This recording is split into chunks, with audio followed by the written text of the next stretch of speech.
আসসালামু আলাইকুম ওয়া রাহমাতুল্লাহি ওয়া বারাকাতুহু। রব্বুল আলামিনের শুকরিয়া জ্ঞাপন করছি। আল্লাহ পাক ইসরায়েলকে ধ্বংসের দ্বার প্রান্তে নিয়ে যাচ্ছে। আমরা সবাই ইসরায়েলের পণ্যকে বর্জন করে ফিলিস্তিনের পাশে দাঁড়াবো এবং নিজেরাও সহযোগিতা করব ফিলিস্তিনের মানুষদেরকে। ওরা অনেক রক্তের বিনিময়ে আল্লাহ পাক তাদেরকে বিজয় অর্জন করার ব্যবস্থা করে দিবেন, এই আশা করে সবার কাছে দোয়া কামনা করছি।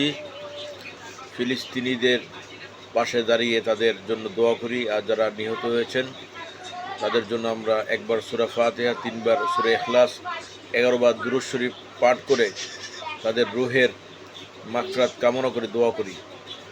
আল্লাহ হাফেজ।